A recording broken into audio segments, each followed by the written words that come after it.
Anda kembali di Bincang Virtual. Bang Aceh, tadi Anda menyinggung sedikit mengenai adanya sistem yang lebih baik begitu ya. Sistem seperti apa yang bisa menjadi masukan? Di Kementerian Sosial ada yang disebut dengan 6NG ya, Sistem Informasi Kesejahteraan Sosial Next Generation. Banyak keluhan yang disampaikan sebetulnya ya dari proses pendataan yang dilakukan oleh pemerintah daerah kepada Pusdatin atau kepada Kemensos. Jadi sudah dilakukan pemutakhiran, tetapi yang kembali ke masyarakat tetap misalnya datanya tersebut data yang lama. Nah, tentu ini harus dipastikan tidak boleh lagi terjadi. Yang kedua, kami sebetulnya ingin ya bahwa proses pendataan tersebut itu bisa dilakukan dari desa.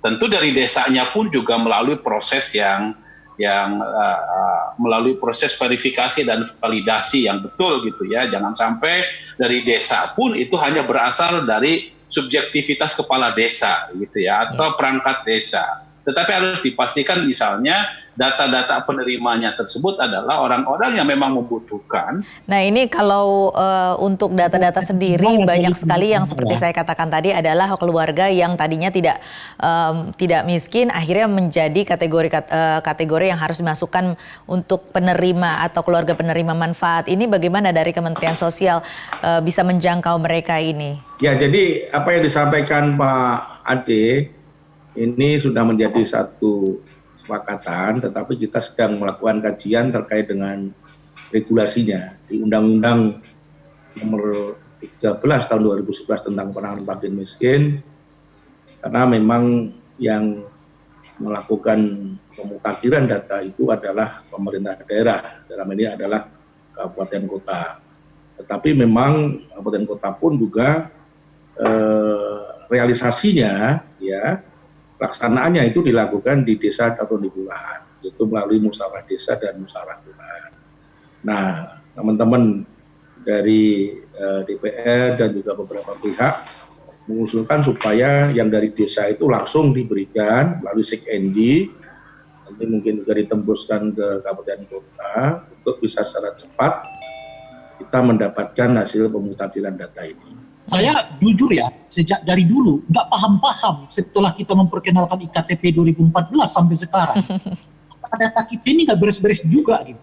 Jujur saya nggak ngerti gitu. Ini IKTP seperti sia-sia gitu. Karena nggak menyelesaikan kerumitan masalah data kita yang sudah kita anggap dengan menaikkan menjadi kita membayangkan dengan IKTP ya orang meninggal, orang yang jadi pemilih, orang miskin baru itu udah connect dengan sendirinya, tak gitu. Jadi nggak perlu lagi melakukan proses dari awal gitu kira-kira ya. Minimal kalau dengan IKTP ini setidaknya masalah data ini bisa diatasi begitu ya Bang ya? Orang terinput gitu. Ya, ini kan kita seperti mulai lagi dari awal ya.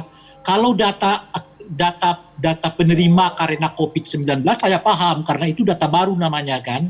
Tapi kan kalau data lain mestinya nggak perlu lagi seribet ini gitu. Kecuali yang mau kita yang betul-betul berhubungan dengan mereka yang menjadi korban COVID-19 gitu. Karena itu bisa jadi agak berbeda dengan korban-korban yang sebelumnya gitu.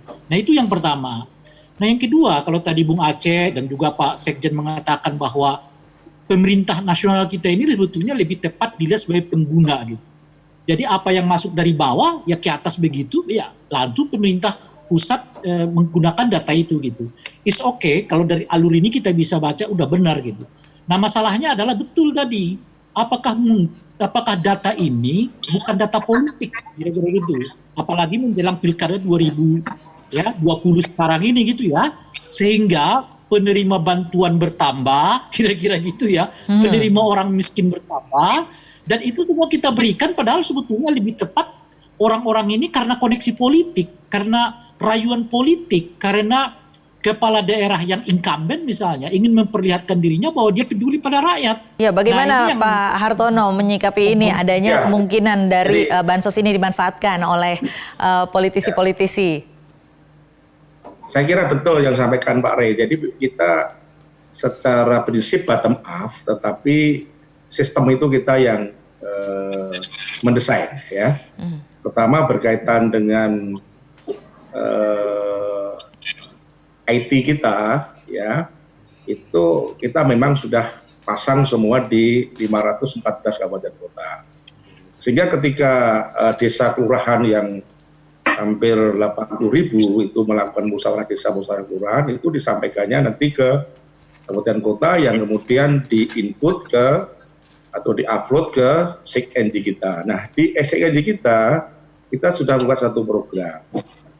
Dan kemudian kita ada satu sistem yang kita lakukan dengan visitasi ke rumah-rumah yang diusulkan atau dilakukan penggantian, ada miskin baru, dan kemudian setelah itu semua kita lakukan pemadanan, ya.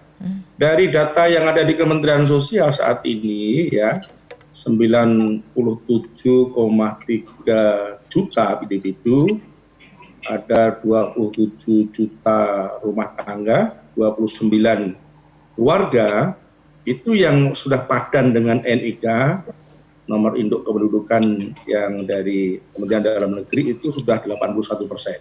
Itu sudah ada NIK-nya. Sementara sisanya kita sedang lakukan bersama-sama dengan Komisi Pemberantasan Korupsi, karena di sana ada Stranas Strategi Nasional untuk pencegahan korupsi. Mudah-mudahan kita akan lebih banyak lagi, ya, di atas 81%, karena kita juga melihat kondisi seperti di Papua Barat, ya, ini memerlukan waktu tentunya untuk pemadanan kaitannya dengan NIK. Baik. Jadi kita juga, ya. Kalau saya pakai data 2019 yang lalu, ya, data pemilu, Ya. itu masyarakat kita katanya di IKTP itu hampir 10 juta belum terdaftar sebagai pemakai NIK, ya, pemakai IKTP gitu. Apakah bisa dilacak dari 10 juta ini misalnya mereka bukan korban dari COVID-19? Sebab kalau enggak, mereka dengan sendirinya nggak akan dapat bansos, kan? Ya, ya itulah Pak Ray. Jadi kita memang minta sebenarnya konsep kita di awal-awal memang agar daerah itu lebih aktif lagi, lebih proaktif, ya, karena di dalam undang-undang juga sebenarnya dikecualikan, silakan untuk menggunakan data di luar yang ada dalam data Kementerian Sosial. Itulah kita minta juga Kementerian Dalam Negeri untuk membantu berkaitan dengan masalah data yang lebih banyak lagi, gitu. Oke. Yang saya maksudkan ini kan semua data yang dimiliki oleh Depsos itu kan data yang tercantum di IKTP, kan, yang ada NIK. Gitu. Nah, kita ada data sendiri, Pak. Jadi kita padankan saja, kita baru ternyata dari data 97,3 juta individu orang itu ada 81% yang padan dengan NIK-nya. Oke. Jadi karena kita punya sebenarnya data kependudukan ini adalah kondisi sosial ekonomi terendah itu di 40%. Jadi kalau kita hitung 97,3 juta itu 40%. Bottom up 40 kita, gitu kan. Artinya Pak Hartono mau mengatakan mereka yang belum ada IKTP pun kalau terdaftar sebagai orang miskin akan tetap dapat bantuan. Ya, betul. Sementara masih ada seperti itu. Masih ada yang 19% tadi. Oke, baik. Dan NIK ini sebenarnya kan hanya atribut saja, atribut yang sementara kan belum semua juga sebenarnya untuk mendapatkan NIK kan untuk kita. Iya, karena sekarang ini juga kalau tidak salah indikatornya akhirnya jadi bukan kemiskinan tetapi kerentanan, begitu ya? Iya. Ya, karena penduduk miskin sendiri, Pak Aceh nanti akan menyampaikan itu kan sebenarnya sekarang itu 9,22%. Itu sekitar 24.700.000-an. Oke. Baik, nanti kita akan lanjutkan lagi Pak Hartono dan juga Bapak-Bapak. Tetapi bincang virtual harus jeda dulu sejenak. Kami akan kembali sesaat lagi.